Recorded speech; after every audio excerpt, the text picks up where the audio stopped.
সাল 1969। পূর্ব পাকিস্তানে ছাত্র গণ আন্দোলনের উত্তাল সময়। শিক্ষানীতি নিয়ে দেশজুড়ে তর্ক বিতর্ক। আব্দুল মালেক স্পষ্ট এবং দৃঢ় কণ্ঠে বললেন, জাতির মুক্তি কেবল ইসলামের মূলনীতিভিত্তিক শিক্ষা ব্যবস্থায়। কে এই মালেক? কার এত দরদ ছাত্র সমাজের জন্য? কার কণ্ঠে কেঁপে ওঠে বাম রামদের অন্তরাত্মা? সে আর কেউ নয়, আব্দুল মালেক, শহীদ আব্দুল মালেক। মালেক মালেক শহীদ মালেক, ইতিহাস ভাঙানা আমাদের বুকে জায়গা নিয়েছে লৌহলাল রাঙা খাম। 1947 সালের মে মাসে বগুড়ার ধনটের খোকসাবাড়ি গ্রামে জন্মগ্রহণ করেন আব্দুল মালেক। শৈশব থেকেই অসাধারণ প্রতিভার স্বাক্ষর রেখে রাজশাহী বোর্ডে এসএসসি ও এইচএসসিতে শীর্ষস্থান অর্জন করে পৌঁছে যান ঢাকা বিশ্ববিদ্যালয়ের জৈব রসায়ন বিভাগের ছাত্র হিসেবে। কিন্তু মালেকের স্বপ্ন ছিল কেবল ব্যক্তিগত সাফল্য নয়, ছিল একটি প্রজন্মকে ইসলামী মূল্যবোধে গড়ে তোলা। 60-এর দশকের উত্তাল ছাত্র রাজনীতিতে তিনি হয়ে ওঠেন ইসলামী শিক্ষা ব্যবস্থার অগ্রসেনানী। তিনি স্পষ্ট উচ্চারণে জানান, জাতির মুক্তি সম্ভব কেবল ইসলামের মূলনীতিভিত্তিক ঐক্যবদ্ধ শিক্ষা ব্যবস্থার মাধ্যমেই। 2রা আগস্ট 1969 পূর্ব পাকিস্তানের শিক্ষা ব্যবস্থা কিরূপ হবে তার উপর ঢাকা বিশ্ববিদ্যালয়ে এক শিক্ষানীতি আলোচনা সভা আয়োজন করে national institute of public administration, NIPA. মাত্র 5 মিনিটে আব্দুল মালেক বদলে দেন পুরো সভার ধারা। যুক্তি, বাগ্মিতা আর দৃঢ় বিশ্বাসে সবাইকে নিয়ে আসেন ইসলামী শিক্ষার পক্ষে। এতেই ক্ষিপ্ত হয় ইসলাম বিদ্বেষীরা।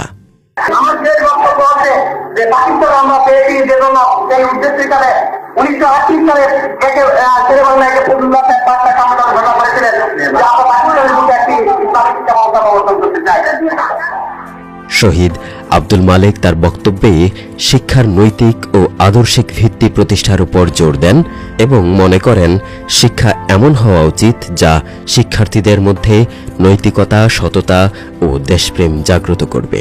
তিনি তৎকালীন শিক্ষা ব্যবস্থায় ইসলামী শিক্ষার অভাবের কথা তুলে ধরে ইসলামী শিক্ষানীতি প্রণয়নের প্রয়োজনীয়তা ব্যাখ্যা করেন।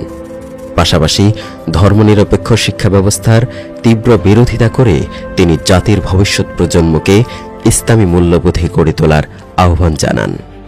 12ই আগস্ট টিএসসিতে আরেকটি সভা। উদ্দেশ্য ইসলামী শিক্ষার বিরোধিতা। সেখানে সুযোগ না পেলেও ইসলামী শিক্ষার পক্ষে ব্যঙ্গ শুনে তিনি প্রতিবাদ করেন।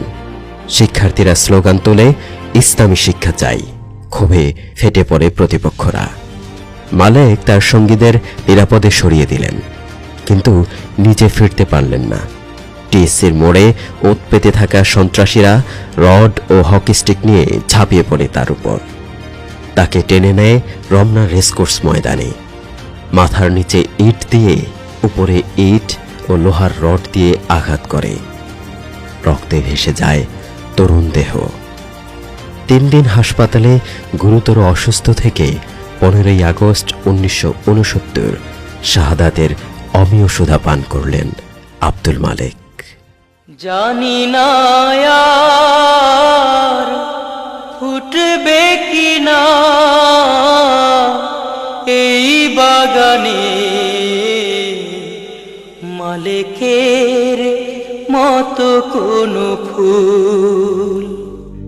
মাত্র 22 বছর বয়সে শহীদ হলেন ইসলামী শিক্ষা আন্দোলনের এই মেধাবী সৈনিক।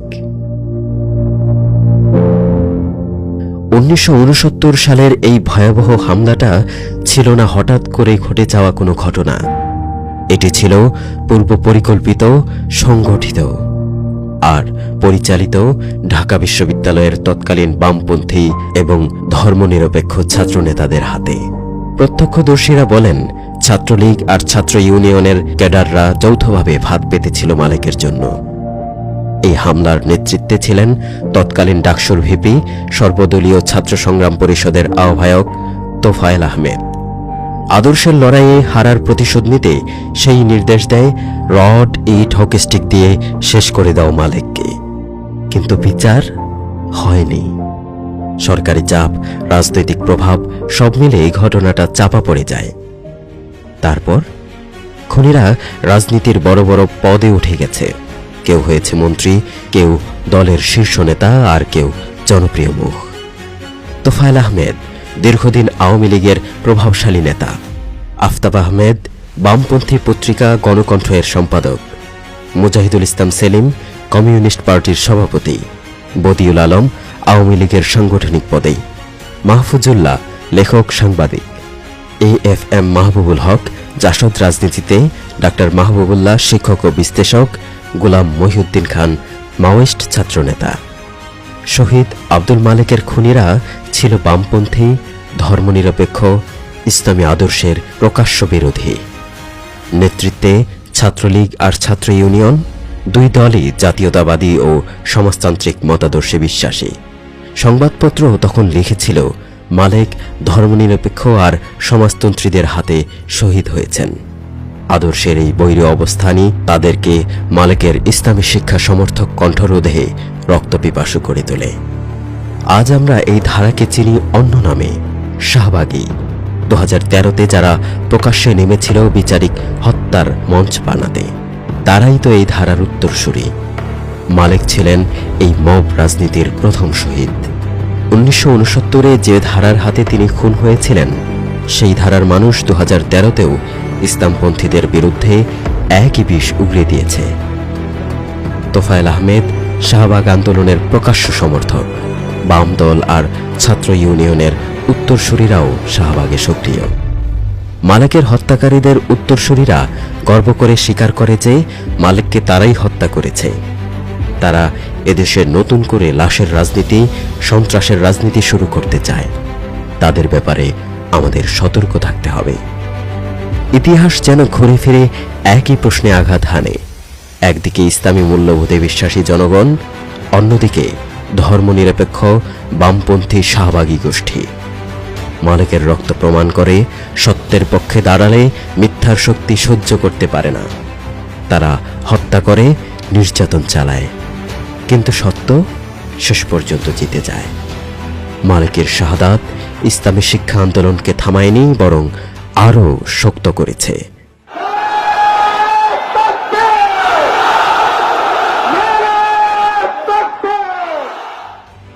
খুনিরা ইতিহাসের আস্থা করে, আর মালেক প্রেরণা হয়ে আছেন তরুণদের হৃদয়ে।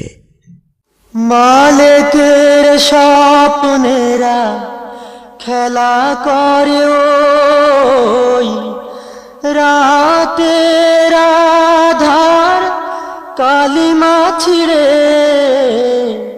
শিকারীর বুলেটে আহত পাখি থামে না তো হায়, উড়ে যায় নিড়ে।